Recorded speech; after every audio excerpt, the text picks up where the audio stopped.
Berkshire Hathaway Incorporated Chairman's Letter. The shareholders of Berkshire Hathaway Incorporated, our gain in net worth during 1996 was $6.2 billion or 36.1 per share book value. However, grew less by 31.8% because the number of Berkshire shares increased.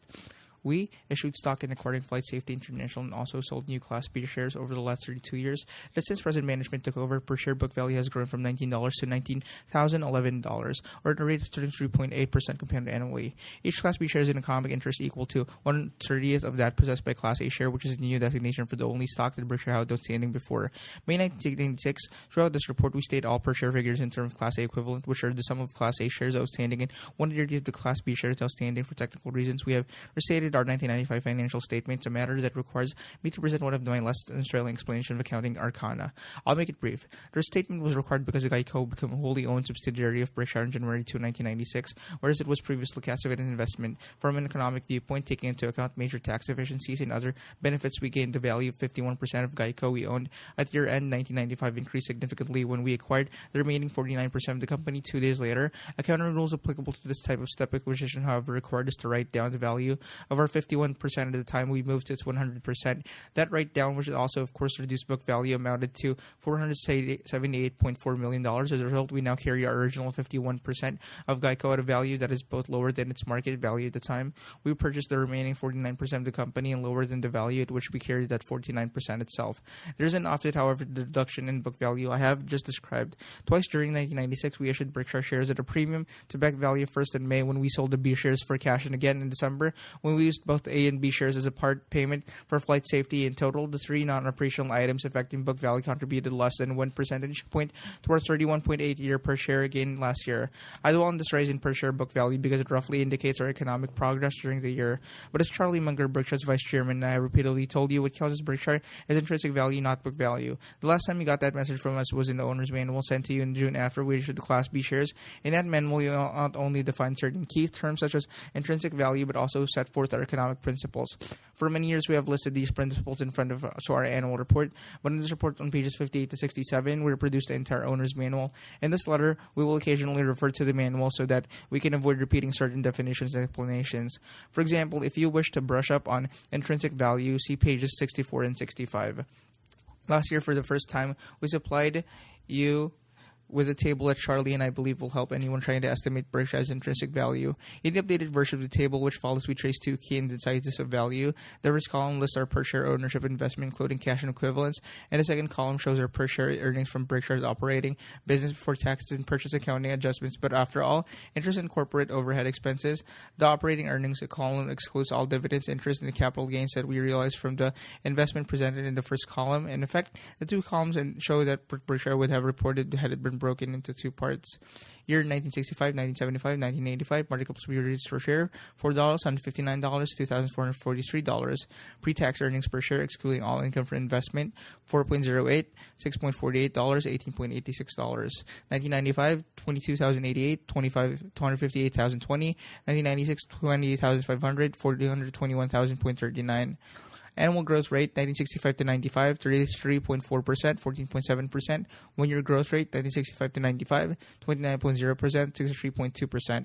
As the table tells you, our investment per share increased in 1996 by 29.0%, and our non-investment earnings grew by 63.2%.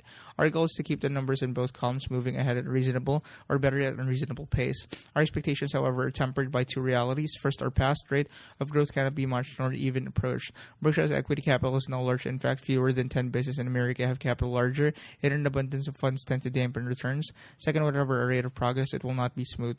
Year-to-year moves in the first column of the table above will be influenced in a major way by fluctuations in securities markets. The figures in the second column will be affected by wide swings in the profitability of our catastrophe insurance business. In the table, the donations made pursuant to our shareholders' designated contributions program are charged against the second column, though we view them as a shareholder benefit rather than as an expense. All other corporate expenses are also charged distinguish against the second column, these costs may be lower than those of any other large American corporation. Our after-tax headquarters expense amounts to less than 2 basis points, 1/50th of 1%, measured against the net worth. Even so, Charlie used to think this expense percentage outrageously high, blaming it on my use of Berkshire's corporate jet, then defensible. But Charlie has recently experienced a counter-revelation. With her purchase of Flight Safety, whose major activity is the training of corporate pilots, he now subsidizes the mere mention of the jets. Seriously, costs matter. For example, equity mutual funds incur corporate expenses, largely payments to the fund managers that average about 100 basis points, a level that cut returns that investors earn by 10% or more over time. Charlie and I make no promise about Berkshire's results. We do promise you, however, that virtually all of the gains Berkshire makes will end up with shareholders. We are here to make money with you, not off you. Relationship of intrinsic value to market price. In last year's letter, Berkshire shares selling at $36,000, I told you, one, Berkshire's gain in market value in recent years has outstripped its gain in intrinsic value, even though the latter gain had been highly satisfactory. Two, that kind of overperformance could not continue indefinitely. Three, Charlie and I did not at the moment consider Berkshire to be undervalued. Since I set down those cautions, Berkshire intrinsic value has increased very significantly, aided in a major way by stunning performance at Geico that I will tell you more about later. While the market price of our shares has changed to look, this of course means that in 1996 Berkshire stock underperformed the business. Consequently, today's price-value relationship is both much different from what it was years ago, and, as Charlie and I see it, more appropriate. Over time, the aggregate gains made by Berkshire shareholders must of the necessity match the business gains of the company. When the stock temporarily overperforms and underperforms the business, a limited number of shareholders, either sellers or buyers, receive outsized benefits at the expense of those they trade with. Generally, the sophisticated have an edge over the innocents in this game. Though our primary goal is to maximize the amount that our shareholders in total reap from their ownership of Berkshire, we wish also to minimize the benefits of going to some shareholders at the expense of others. These are goals we would have we were managing a family partnership, and we believe they make equal sense for the managers of a public company. In a partnership, fairness requires that partnership interests be valued equitably. When partners enter or exit in a public company, fairness prevails when market price and intrinsic value are in sync. Obviously, they won't always meet that ideal, but a manager by its policies and communications can do as much to foster equity.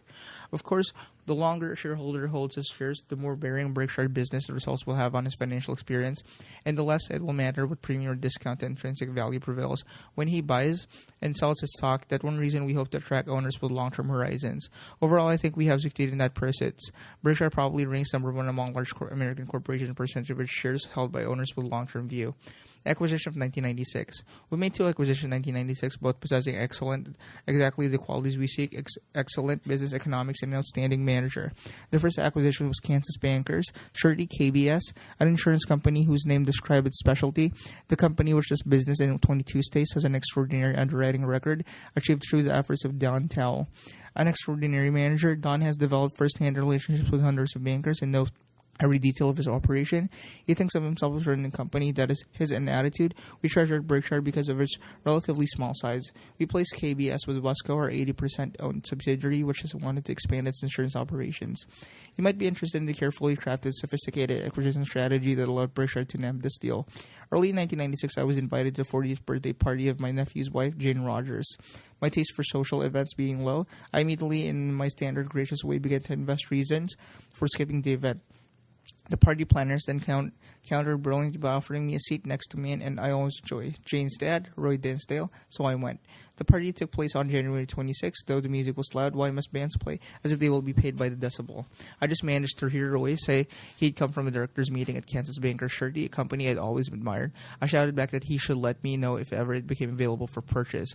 On February 12th, I got the following letter from Roy: Dear Warren, enclosed in the annual financial information in Kansas Bankers Surety. This is the company that we talked about at Janie's party. If I can be of any further help, please let me know. On February 13th, I told you Roy would pay $75 million for the company, and before long we had a deal. I'm now scheming to get invited to Jane's next party. Our other acquisition in 1996, Flight Safety International, the world's leader in the training of pilots, was far larger at about $1.5 billion, but had an equally serendipitous origin. The heroes of this story are first Richard Surser, a Tucson aviation consultant, and second his wife Alma Murphy, an ophthalmology graduate of Harvard Medical School, who in 1990 roared down her husband's reluctance and got him to buy Berkshire stock. Since then, the two have attended all our annual meetings, but I didn't get to know them personally. Fortunately, Richard had always been a long-time shareholder of Flight Safety, and it occurred to him last year that two companies would make a good fit. He knew our acquisition criteria, and he thought the Welch Chief Flight Safety 79-year-old CEO might want to make a deal that would both give him a home for his company and security in payment that he would feel comfortable owning throughout his lifetime. So in July, Richard wrote Bob Denham, CEO of Salomon Incorporated, suggesting that he explored the possibility of a merger. Bob took it from there, and on September 18, Al and I met in New York and had been familiar with flight safety business, and in about 60 seconds, I knew that Al was exactly our kind of manager. A month later, we had a contract because Charlie and I wished to minimize the issuance of Berkshire shares. The transaction we structured gave flight safety shareholders a choice of cash or stock, but carried terms that encouraged those who were tax indifferent to take cash. This nudge led to about 51% of flight safety shares being exchanged for cash, 41% for Berkshire, and 8% for Berkshire B. All had a lifelong love affair with aviation and actually piloted Charles Lindbergh after a barnstorming career in the 1930s. He began working for Juan Trippe, Pan Am's legendary chief, in 1951. While still at Pan Am, Al founded Flight Safety, subsequently building it into a simulator manufacturer and worldwide trainer of pilots, single engine, helicopter, jet, and marine. The company operates in 41 locations, outfitted with 175 simulators of planes ranging from very small, such as Cessna 210s, to Boeing's 747s. Simulators are not cheap. They can cost as much as $19 million, so this business, unlike many of our operations, is capital intensive. About half the company's revenues derive from the training of corporate pilots, with most of the balance coming from airlines and the military. Al may be 79, but he looks and acts about 55. He will run operations just as he has in the past. We never fool with success. I have told him that though we don't believe in splitting Berkshire stock, we will split his age 2 for 1 when he hits 100. An observer might conclude from our hiring practices that Charlie and I were traumatized early in life by an EEOC bulletin on age discrimination. The real explanation, however, is self-interest. It's difficult to teach a new dog old tricks. The many Berkshire managers who are past 70 hit home runs today at the same pace that long ago gave them reputations as young, struggling sensations. Therefore, to get a job with us, just employ the tactic of the 76-year-old who persuaded the dazzling beauty of a 25 to marry him. How did you ever get her to accept? Asked his envious contemporaries. To come back, I told her I was 86. And now we pause for our usual commercial. If you own a large business with a good economic characteristic and wish to become associated with an exceptional collection of business, having similar characteristics, Berkshire may well be the home you seek. Our requirements are set forth on page 20, and if your company meets them, and if I fail to make the next birthday party you attend, give me a call. Insurance operations overview. Our insurance business was terrific in 1996 in both primary insurance, where Geico is our main unit, and our Super Cat reinsurance business results were outstanding. As we've explained in the past reports, what counts in our insurance business is first, the amount of float we generate, and second, its cost to us. These are the matters that are important for you to understand because a float is a major component of Berkshire's intrinsic value that is not reflected in book value. To begin with, float is money we hold but don't own. In an insurance operation, float arises because premiums are received before losses are paid. Secondly, the premiums that an insurer takes in typically do not cover the loss and expense that it eventually must pay. That leaves it running an underwriting loss. What is the cost of float? An insurance business has the value of its cost float over time is less than the cost of a company with otherwise incurred to obtain funds. But a business is an albatross if the cost of its float is higher than market rates for money. As a number in the following table show, Berkshire's insurance business has been a huge winner. For the table, we have calculated our float, which we generated in large amounts relative to our premium volume by adding loss reserves, loss adjustments reserves, fund held under insurance assumed and unearned premiums reserves, and subtracting agents' balances, prepaid acquisition costs, prepaid taxes, and deferred charges applicable to assumed reinsurance. Our cost of float is determined by our underwriting loss or profit. In those years when we haven't had an underwriting profit, such as the last 4, our cost of float has been negative. In effect, we have been paid for holding money. 1, underwriting loss. 2, average float, approximate cost of funds, year-end yield on long-term government bonds. 1967, profit 17.3, less than 0, 5.50%. 1968, profit 19.9, less than 0, 5.90%. 1969, profit 23.4, less than 0, 6.79%. 1970, 0.37, 32.4, 1.14%, 6.25%. 1971, profit 52.5, less than 0, 5.81%. 1972, profit 69.5, less than 0, 5.82%. 1973, profit 73.3, less than 0, 7.27%. 1974, 7.36, 71.1, 9.30%, 8.13%. 1975, 1.35, 87.6, 12.96%, 8.3%. So 1976, profit 102.6, less than 0, 7.30%, 7.30%. 1977, profit 139.0, less than 0, 7.97%. 1978, profit 190.4, less than 0, 8.93%. 1979, profit 227.3, less than 0, 10.08%. 1980, profit 237.0, less than 0, 11.94%. Profit 1981, 228.4, less than 0, 13.61%. 1982, 21.56, 220.6, 9.77%, 10.64%.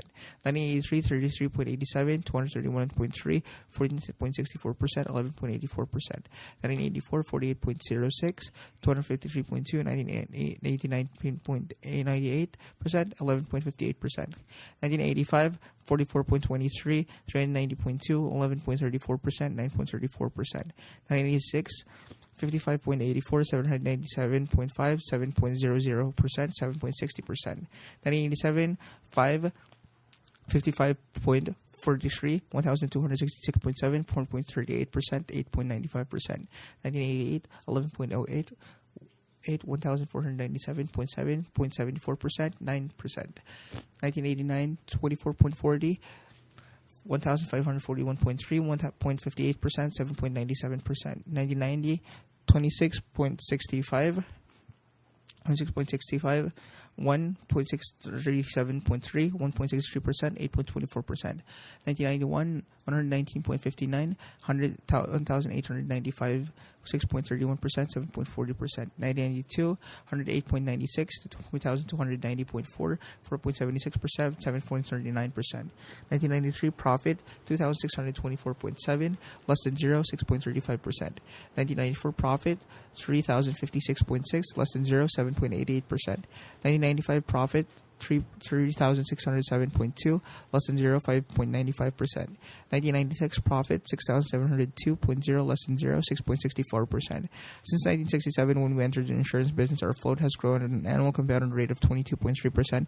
In more years than not, our cost of funds has been less than nothing. This excess of free money has boosted Berkshire's performance in a major way. Moreover, our acquisition of Geico materially increases the probability that we can continue to obtain free funds in increasing amounts.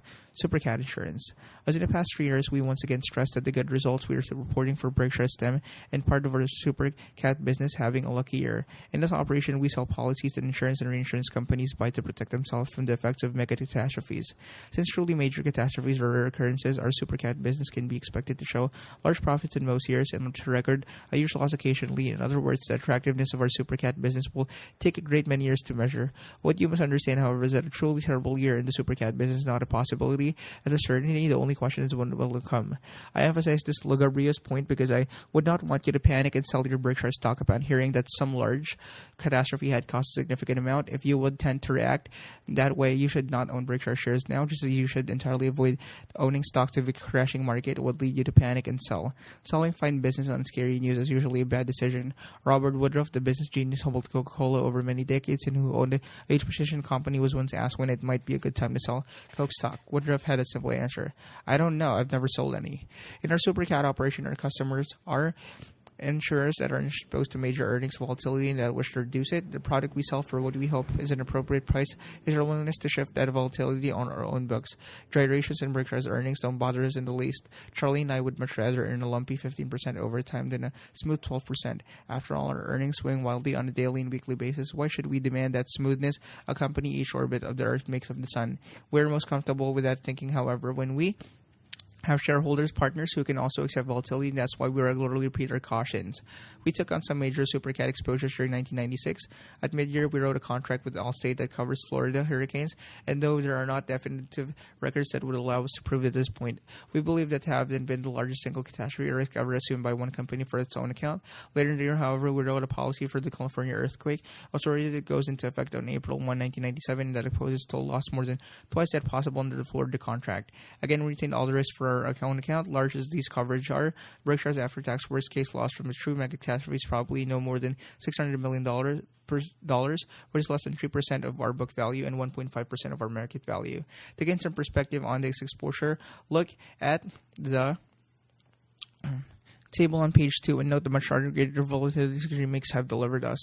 In the Supercat business, we have 3 major competitive advantages. First, the parties buying our insurance from us know that we both can and will pay under the most adverse of circumstances. Where truly cataclysmic disasters to occur, it is not impossible that financial panic would quickly follow. If that happened, there could be prospective reinsurers that would have difficulty paying at this moment that their clients faced extraordinary needs. Indeed, one reason we never lay off part of the risk we insure is that we have reservations about our ability to collect from others when disaster strikes. What is Berkshire promising insureds? Know with certainty that they can collect promptly. Our second advantage, somewhat related, is subtle but important. After a catastrophe, insurers might well find it difficult to obtain their insurance, even though their need for coverage would then be particularly great. At such time, Berkshire would without question have very substantial capacity available, but will naturally be our long-standing clients that have first call on it. That business reality has made major insurers and reinsurers throughout the world realize the desirability of doing business with us. Indeed, we are currently getting sizable standby fees from reinsurers that are simply nailing down their ability to get coverage from us should the market tighten. Our final competitive advantage is that we can provide $1 of coverages of a size neither matched on our approach elsewhere in the industry. Insurers looking for each coverage know what a single call to Berkshire will produce a firm and immediate offering. A few facts about our exposure to California earthquakes. Our largest risks seem in order. The Northridge quake of 1994 laid homeowners' losses or insurance that greatly exceeded what computer models had told them to expect. Yet the intensity of the quake was mild compared to the worst-case possibility for California. Understandably, insurers became shaken and started contemplating a retreat from writing earthquake coverage into their homeowners' policies. In a thoughtful response, Chuck Quackenbush, California's insurance commissioner, designed a new residential earthquake policy to be written by a state-sponsored insurance. The California Earthquake Authority, this entitled TD, was launched in operation December 1, 1996, needed large layers of reinsurance, and that's where we came in. Berkshire's layer for approximately $1 billion will be called upon if the authority's aggregate loss in the period ending March 31, 2001 exceeded $5 billion. The press originally reported larger figures, but these would have applied only if all California insurers had entered the arrangement, and said only 72% signed up. So what are the true odds of our having to make a payout during the policy's term? We don't know, nor do we think computer models will help us, since we believe the precision they project is a chimera. In fact, such models can lull decision maker into a false sense of security and thereby increase their chances of making a really huge mistake. We've already seen such debacles in both insurance and investments. Witness portfolio insurance, whose destructive effects in the 1987 market crash led one wag to observe that it was the computers that should have been jumping out of the windows. Even if perfection is assessing risk is attainable, insurers can underwrite sensibly. After all, you need not know a man's precise age to know that he is old enough to vote, nor know his exact weight to recognize his need to diet. In insurance, it is essential to remember that virtually all surprises are unpleasant, and with that in mind, we try to price our super cat exposure so that about 90% of total premiums end up being eventually paid out on loss and expenses over time. We'll find out how smart our pricing has been, but that will not be quickly. The super cat business is just like the invested business in that it often takes a long time to find out whether you know what you were doing. What I can state with certainty, however, is that we have the best person in the world to run our super cat business, Ajit Jain, whose value to Berkshire is simply enormous. In their insurance field, disastrous propositions abound. I know that because I personally embraced all too many of those in the 1970s, and also because Geico has a large run-off portfolio made of foolish contracts written in the early 1980s, able though its management was Ajit. I can assure you won't mistake of this type. I have mentioned that a mega catastrophe might cause a catastrophe in the financial markets, a possibility that is unlikely but not far-fetched. Were the catastrophe a quake in California of sufficient magnitude to tap our coverage, we would almost certainly be damaged in other ways as well. For example, seas, Wells Fargo, and Freddie Mac could be hit hard. All in all, though, we can handle this aggregation of exposures. In this respect, as in others, we try to reserve engineer our future at Berkshire, bearing in mind Charlie's dictum. All I want to know is where I'm going to die, so I'll never go there. Inverting really works. Try singing country western songs backwards, and his song will quickly regain your house, your car, and your wife. If you can't tolerate possible consequence remote, though, it may be well steer clear of planting its seeds. That is why we don't borrow big amounts, and why we make sure that our super cat business losses, large though the maximums may sound, will not put a major dent in Berkshire's intrinsic value. Insurance, Geico, and other primary operations. When we moved to total ownership of Geico in early last year, expectations were high, and they are all being exceeded. That is true both from a business and personal perspective. Geico's operating chief, Tony Nicely, is a superb business manager and a delight to work with. Under almost any conditions, Geico would be an exceptionally valuable asset. With Tony at the helm, it has reached levels of performance that the organization would only a few years ago have thought impossible. There's nothing esoteric about Geico's success. The company's competitive strength flows directly from its position as a low-cost operator. Low cost permits low prices, and low prices attract and retain good policyholders. The final segment of the virtuous circle is drawn when policyholders recommend us to their friends. Geico gets more than 1 million referrals annually, and these produce more than half of our new business, an advantage that gives us enormous savings in acquisition expense, and that makes our costs still lower. This formula worked in space for Geico in 1996. Its voluntary auto policy count grew 10%. During the previous 20 years, the company's best ever growth for a year had been 8%, a rate achieved only once. Better yet, the growth in voluntary policies accelerated during the year, led by major gains in the non-standard market, which has been an underdeveloped area at Geico. I focus here on voluntary policies because the involuntary business we get from assigned risk pools and the legacy profitable. Growth in that sector is most unwelcome. Geico's growth growth would mean nothing if it did not produce reasonable underwriting profits. Here too, the news is good. Last year, we hit our underwriting targets and then some. Our goal, however, is not to widen our profit margin, but rather to enlarge the price advantage we offer customers. Given that strategy, we believe that 1997's growth will easily top off that last year. We expect new competitors to enter the direct response market, and some of our existing competitors are likely to expand geographically. Nonetheless, the economics of scale we enjoy should allow us to maintain or even widen the protective moat surrounding our economic castle. We do best on coast and geographical areas in which we enjoy high market penetration. As our policy count grows, concurrently delivering gains in penetration, we expect to drive costs materially lower. Geico's sustainable cost advantage is what attracted me to the company way back in 1951 when the entire business was valued at $7 million. It is also why I felt Berkshire should pay $2.3 billion last year for 49% of the company that we didn't then own.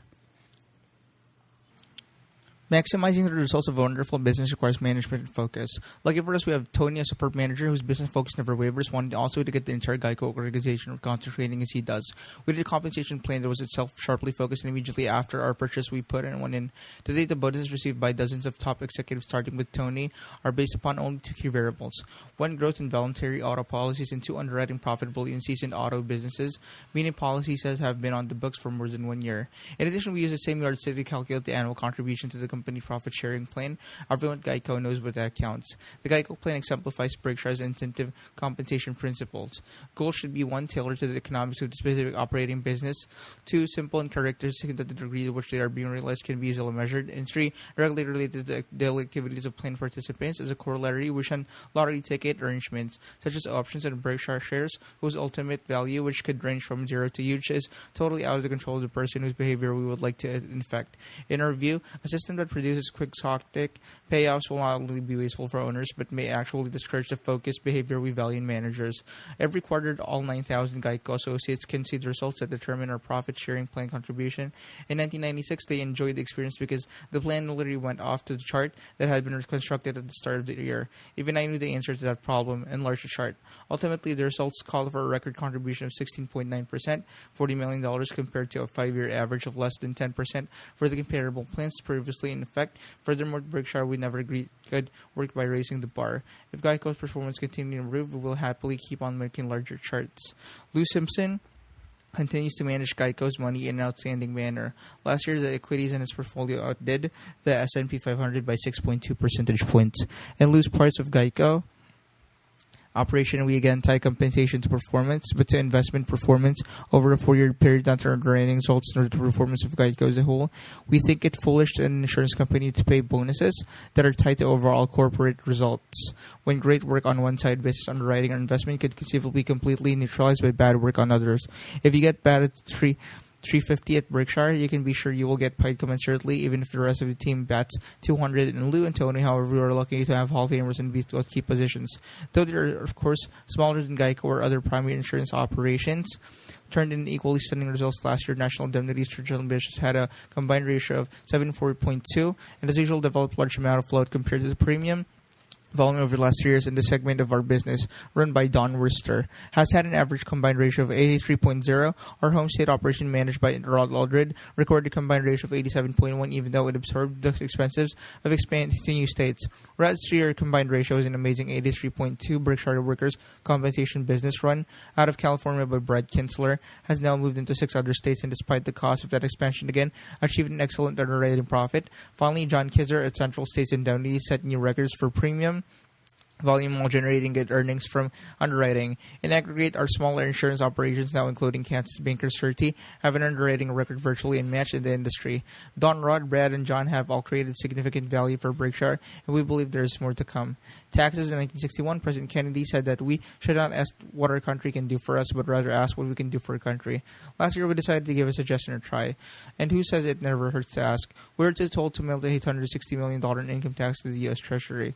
Here's a little perspective on that figure. If an equal amount had been paid by only 2,000 other taxpayers, the government would have had balanced budget in 1996 without needing a dime of taxes and cover Social Security or what have you from any other American. Berkshire shareholders can truly say, I gave it to office. Shirley and I believe that the large tax payments by Berkshire are entirely fitting The contribution we thus make to society well-being is at most only proportional to its contribution towards. Berkshire prospers in America as it would nowhere else. Sources of reported earnings. The table that follows shows the main source of Berkshire's reported earnings. In this presentation, purchase accounting adjustments are not outside of the specific business to which they apply, but are instead aggregated and shown separately. This procedure lets you view the earnings of our business as they would have been reported had we not purchased them. For the reasons discussed on pages 65 and 66, this form of presentation seems to us to be more useful to investors and managers than one utilizing generally accepted accounting principles, GAAP, which requires purchase premiums to be charged off business by business. The total earnings we show in the table are, of course, identical to the GAAP totals in our audited financial statements. Operating earnings, insurance group, underwriting net investment income, Buffalo News, Fackheimer, finance, business, home furnishing, jewelry. Pre-tax earnings, 1996, $220.1, $726.2, $50.4, $17.3, $203.1, $43.8, $27.8, 1995, $20.5, $501.6, $46.8, $16.9, $20.8, $29.7, $333.9. Berkshire share of net earnings after tax and minority interest, 1996, $142.8, $593.1, $29.5, $9.3, $14.9, $24.8, $16.1, $11.3, $417.7, $27.3, $8.8, $12.6, $16.7, $19.1. Kirby, Scott, Fetzer Manufacturing Group, Seas Candy, Shoe Group, World Book, Purchase Accounting Adjustment, Interest Expense, Shareholder Designated Contributions, Other, Operating Earnings, Sales of Securities, Total Earnings, All Entities. 58.5, 50.6, 51.9, 61.6, 12.6, 75.7, 94.3, 13.3, 58.8, 1,221.4, 2,484.5, 3,705.9.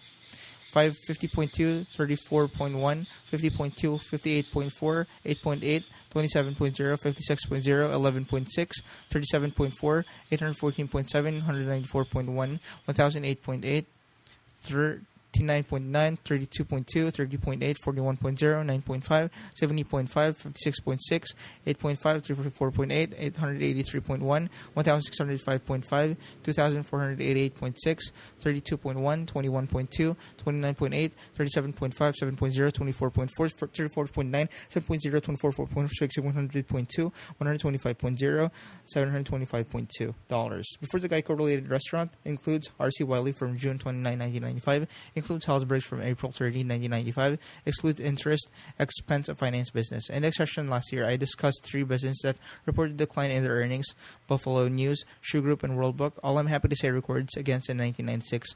World Book, however, did not find it easy despite the operation's new status as the only direct sale encyclopedia in the country. Encyclopedia Britannica exited the field last year. Its unit volume fell additionally. World Book spent heavily on new CD-ROM product that began to take in revenues only in early 1997 when it launched in association with IBM. In the face of these factors, earnings would have evaporated had World Book not revamped distributions methods and cut overhead at headquarters, thereby dramatically reducing its fixed cost. Overall, the company has gone a long way toward assuring its long-term viability in both the print and electronic marketplaces. Our only disappointment last year was in jewelry.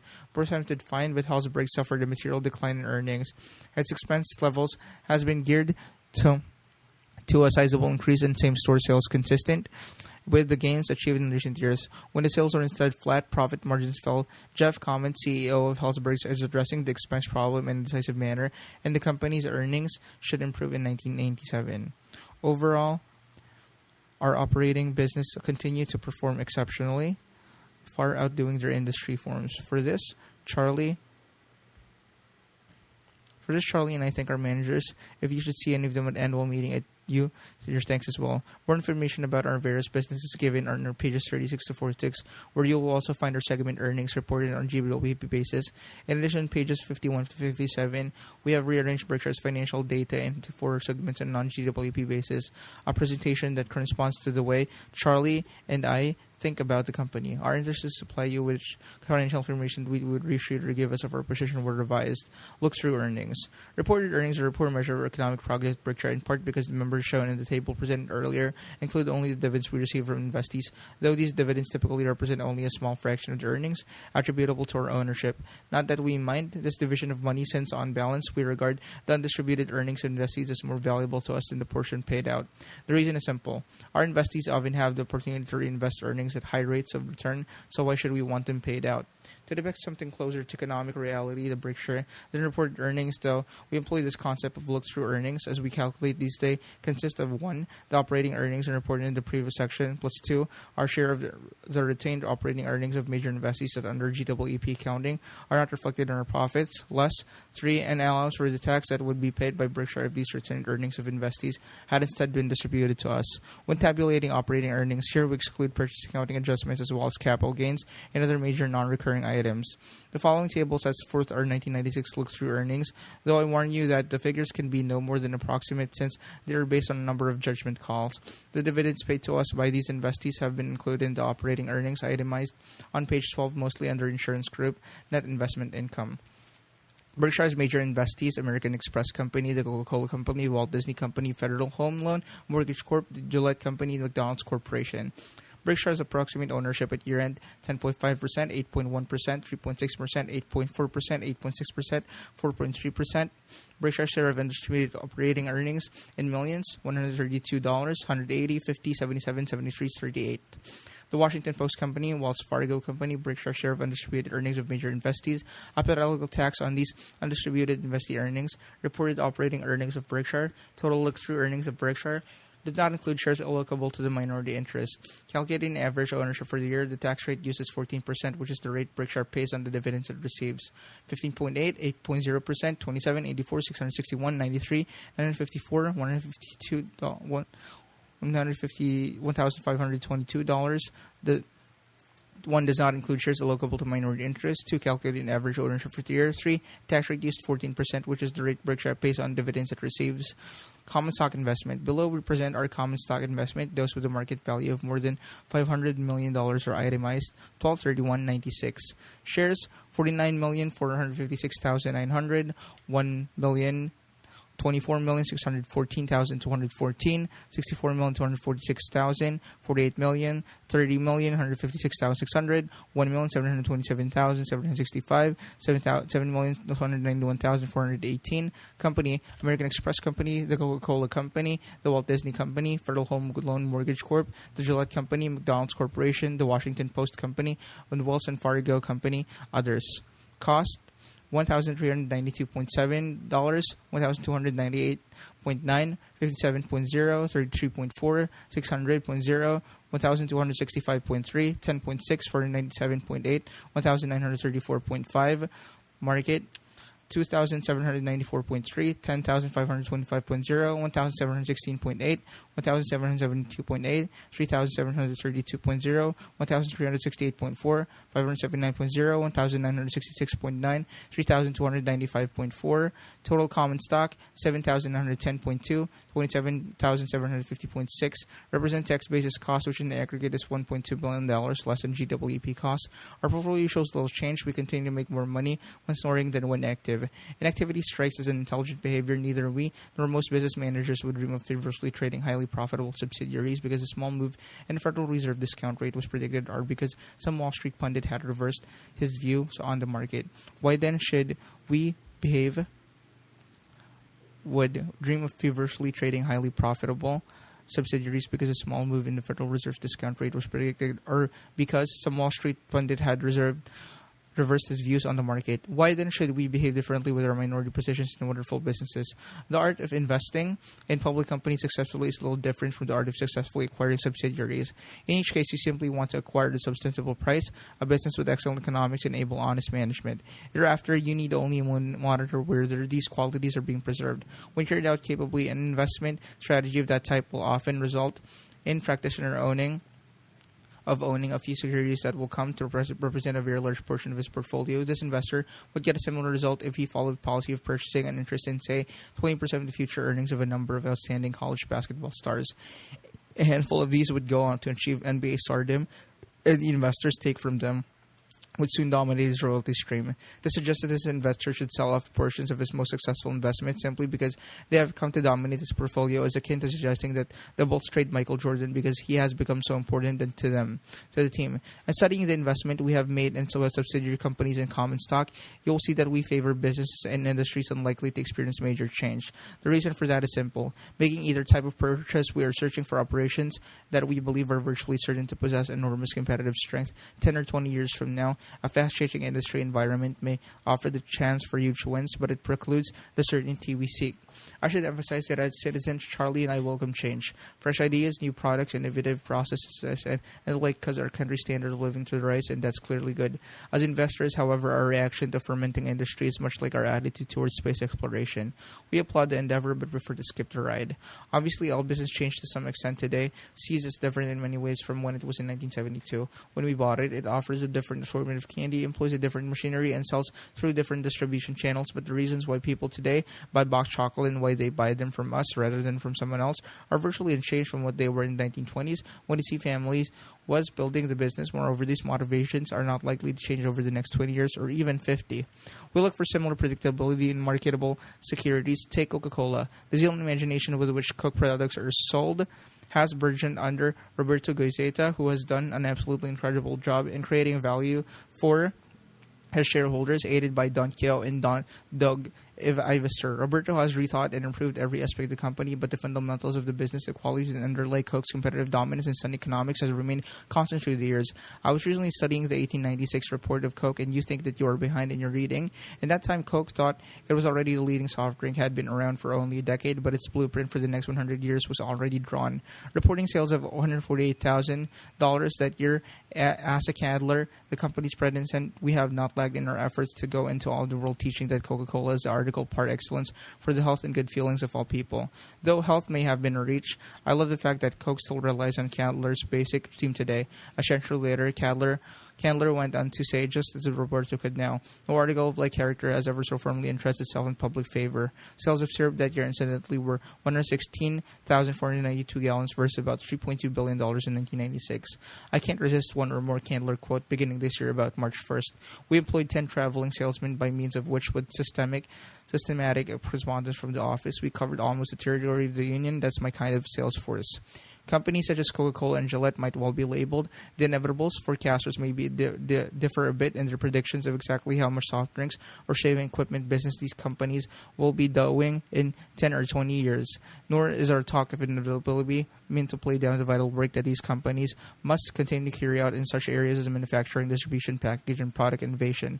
In the end, however, no sensible observer, not even these companies' most vigorous competitors, assuming they are assessing the matter, honestly questions that Coke and Gillette will dominate their fields worldwide for an investment lifetime. Indeed, their dominance will probably strengthen. Both companies have significantly expanded their already huge shares of market during the past 10 years, and all signs point to their repeating their performance in the next decade. Obviously, many companies in high-tech business or embryonic industries will grow much faster in precision terms that will the inevitables, but I would rather be certain of a result than hopeful of a great one. Of course, Charlie and I can identify only a few inevitables even after a lifetime of looking for them. Leadership alone provides no certainties. Witness the shocks some years back in General Motors, IBM, and Sears, all of which had enjoyed long periods of seeming invincibility. Though some industries or lines of business exhibit characteristics that endow leaders with virtually insurmountable advantages and that tend to establish survival of the fattest is almost a natural law. Most do not. Thus, for every inevitable, there are dozens of imposters, companies now riding high but vulnerable to competitive stocks. Considering what it takes to be inevitable, Charlie and I recognize that we will never be able to come up with a nifty 50 or even a twinkling 20 to the inevitables in our portfolio. Therefore, we add a few highly probables. You can, of course, pay too much for even best of business overpayment. Risk surfaces periodically. In our opinion, may not be quite high for purchases of virtually all stocks. The inevitables included investors making purchases in an overheated market need to recognize that it may often take an extended period of value, even outstanding company, to catch up with the price they paid. A far more serious problem occurs when the management of a great company gets sidetracked and neglects its wonderful base business while purchasing other businesses that are so-so or worse. When that happens, the suffering of investors is often prolonged. Unfortunately, that is precisely what transpired years ago at both Coke and Gillette. Would you believe that a few decades back they were growing shrimp at Coke and exploring for oil at Gillette? Loss of focus is what most worries Charlie and me when we contemplate investing in businesses that in general look outstanding. All too often, we've seen values stagnate in the presence of hubris or of boredom that caused the attention of managers to wander. That's not going to happen again at Coke and Gillette, however, not given their current and prospective managements. Let me add a few thoughts about your own investment. Most investors, both institutional and individual, find the way that the best way to own common stock is through an index fund that charges minimal fees. Those following this path are sure to beat the net results after fees and expenses delivered by the great majority of investment professionals. Should you choose, however, to construct your own portfolio, there are a few thoughts worth remembering. Intelligent investing is not complex, though that is far from saying that it is easy. What an investor needs is the ability to correctly evaluate selected businesses. Note that word selected, you do not have to be an expert on every company or every many. You only have to be able to evaluate companies within your circle of competence. The size of that circle is not very important. Knowing its boundaries, however, is vital. To invest successfully, you need not to understand beta, efficient markets, modern portfolio theory, option pricing, or emerging markets. You may in fact be better off knowing nothing of these. That, of course, is not the prevailing view at most business schools, whose finance curriculum tends to be dominated by such subjects. In our view, though, investment students need only two well-taught courses: how to value a business and how to think about market prices. Your goal as an investor should simply be to purchase at a rational price at a part interest in an easily understandable business whose earnings are virtually certain to be materially higher 5, 10, and 20 years from now. Over time, you will find only a few companies that meet these standards, so when you see one that qualifies, you should buy a meaningful amount of stock. You must also resist the temptation to stray from your guidelines if you aren't willing to own for a stock for 10 years. Don't even think about owning it for 10 minutes. Put together a portfolio of companies whose aggregate earnings march upward over the years, and so also will the portfolio's market value. Though it's seldom recognized, this is the exact approach that has produced gains for Berkshire Holders. Our looks for earnings have grown at a good clip over the years, and our stock price has risen correspondingly. Had those gains in earnings not materialized, there would have been little increase in Berkshire's value. The greatly enlarged earnings base we now enjoy will inevitably cause our future or gains to lag those of the past. We will continue, however, to push in the directions we always have. We will try to build earnings by running our present business while a job made easy because of the extraordinary talents of our operating managers, and by purchasing other businesses in whole or in part that are likely to be roiled by changes that possess important competitive advantages. U.S. Air. When Richard Branson, the wealthy owner of Virgin Atlantic Airways, was asked how to become a millionaire, he had a quick answer: there's really nothing to it. Started as a billionaire and then buys an airline. Unwilling to accept Branson's proposition on faith, your chairman decided in 1989 to test it by investing $358 million in a $9.25 preferred stock of US Air. I like invited Ed Colony, the company's then CEO, and I still do, but my analysis of US Air's business was both superficial and wrong. I was so beguiled by the company's long history of profitable operation by the protection that ownership and senior security seemingly offered me that I overlooked the crucial point. U.S. Air's revenues would increasingly feel the effects of an unregulated, fiercely competitive market, whereas in cost structure was a holdover from the days when regulation protected profits. These costs have left unchecked portend disaster, however assuring the airline's past record might be. If history supplied all of the answers, the Forbes 400 would consist of librarians. To rationalize its costs, however, U.S. Air needed major improvements in its labor contracts, and that's something most airlines have found it extraordinarily difficult to get short of credibility.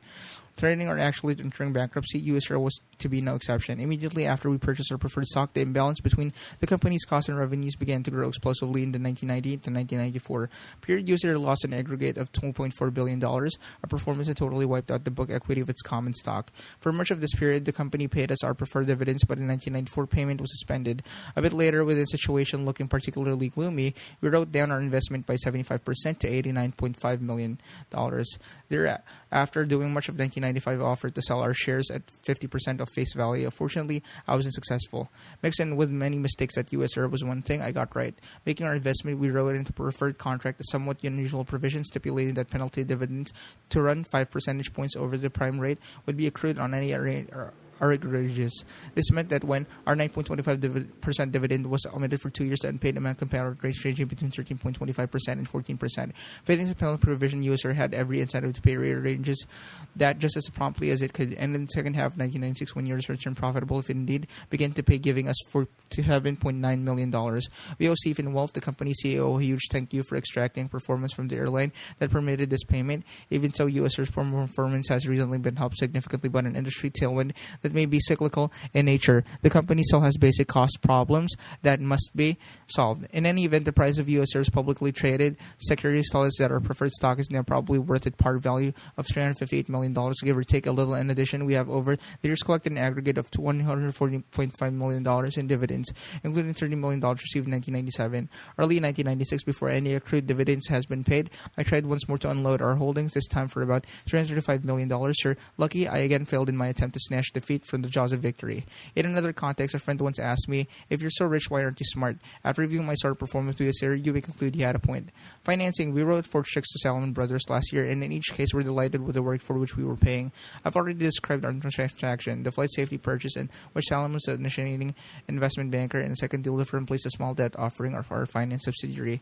Additionally, we made 2 good-sized offerings through Salomon, both with interesting aspects. The first was our sale in May of 517,500 shares of Class B common, which generated net proceeds of $565 million. As I have told you before, we made the sales in response to the threatened creation of unit trust that would have marketed themselves as Berkshire lookalikes. In the process, they would have used surpassed and definitely non-repeatable record to entice naive small investors and would have charged these innocents high fees and commissions.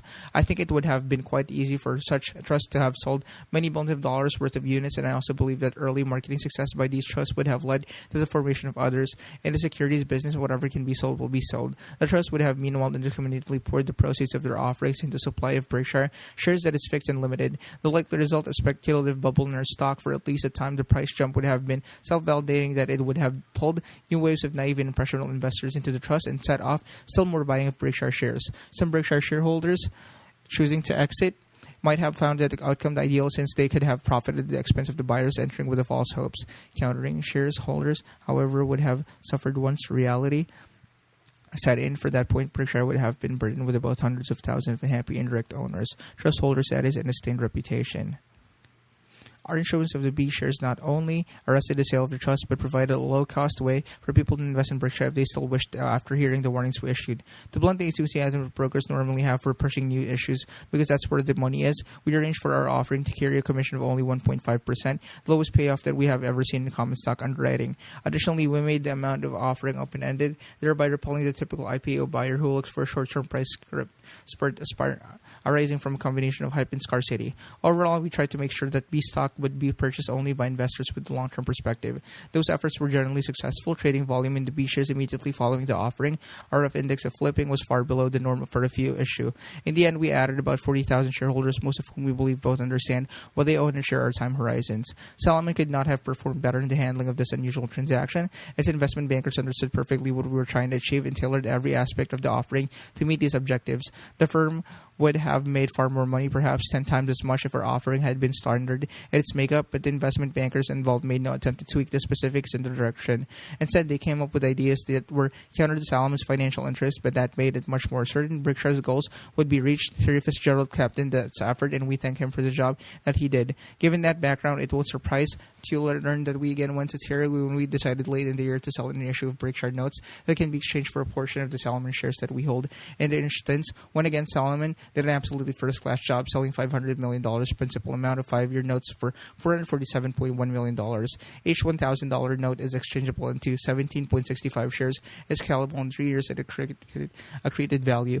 Counting the original issue discount and a 1% coupon, the securities will provide a yield of 3% to maturity for holders who do not exchange them for Salomon stock. But it seems quite likely that the notes will be exchanged before their maturity. If that happens, our interest cost will be about 1.1% for the period prior to exchange. In recent years, it has been written that Charlie and I are unhappy about all investment banking fees. That's dead wrong. We have paid greatly many fees over the last 30 years, beginning with a check we wrote to Charlie Hyder upon our purchase of National Indemnity in 1967, and we are delighted to make payments that are commensurate with performance. In the case of 1996 transaction, Salomon Brothers, we more than get their money's worth. Miscellaneous, other though, over the close decision, Charlie and I have decided to enter the 20th century. Accordingly, we are going to put future quarterly and annual reports of Berkshire on the internet, where they can be accessed via www.berkshirehathaway.com. We will always post these reports on a Saturday so that anyone interested will have ample time to digest information before trading begins. Our publishing schedule for the next 12 months is May 17, 1997, August 16, 1997, November 15, 1997, releases that we issue. At some point, we may stop mailing our quarterly reports and simply post these on the internet. This move would eliminate significant cost, also would have a large number of street name. Holders have found that the distribution of quarterlies to them is highly erratic. Some holders receive their mailing weeks later than others. The drawbacks to the internet-only distribution is that many of our shareholders lack computers. Most of these holders, however, could easily obtain printouts at work or through funds. Please let me know if you prefer that we continue mailing quarterlies. Want your input starting with the editor. You even read these reports, and at minimum will make no change in 1997. Also, we'll definitely keep delivering the annual report in the present from in addition to publishing on the internet. About 97.2% of all eligible shares participating in Berkshire 1996 Shareholders Designated Contributions Program. Contributions made were $13.3 million. 3,910 share these recipients. A full description of the Shareholders Designated Contributions Program appears on page 48 to 49. Every year, a few shareholders miss out on the program because they don't have their shares registered in their own names or the prescribed record date, or because they fail to get the designation to form back because they fail to get the designation form back to when it's within 60-day period allowed. This is distressing to Charlie and me, but if replies are received late, we have to reject them because we can't make exceptions for some shareholders while refusing to make them for others. To participate in future programs, you must own Class A shares registered in the name of the actual owner, not the nominee name of a broker, bank, or depository. Shares not so registered on August 31, 1997 will be ineligible for 1997 program. We get the form return promised so that it does not get put aside or forgotten. The annual meeting. Our capitalist version of Woodstock, the Berkshire annual meeting, will be held on Monday, May 5. Charlie and I thoroughly enjoyed this event. We hope that you come. We'll start at 9:30 a.m., break for about 15 minutes at noon. Food will be available for the price, of course, and continue talking to hardcore attendees until at least 3:30. Last year, we had a representative from all 50 states, as well as Australia, Greece, Israel, Portugal, Singapore, Sweden, Switzerland, and the United Kingdom. The annual meeting is a time for owners to get their business-related questions answered, and therefore, Charlie and I will stay on stage until we start to get punchy. When that happens, I hope you notice a change. Last year, we had attendance of 5,000 and strained the capacity of the Holiday Convention Center. Even though we spread out never their 3 rooms this year, our new Class B shares have causes a doubling of our stockholder count, and we are therefore moving the meeting to Exorbitant Coliseum, which holds about 10,000, also has a huge parking lot. The doors will open for the meeting at 7 a.m. and 8:30 we will, upon popular demand, show a new Berkshire movie produced by Mark Hamburg, our CFO. In this company, no one gets by with doing only a single job. Overcoming our legendary repugnance for activities, even faintly commercial, we will also have an abundant array of Berkshire products for sale in the halls outside the meeting rooms. Last year, we broke all records selling 1,270 pounds of Sears candy, 1,143 pairs of Dexter shoes, $29,000 of World Books and related publications, 700 sets of knives manufactured by our Quick Cut subsidiary. Additionally, many shareholders made inquiries about Geico auto policies.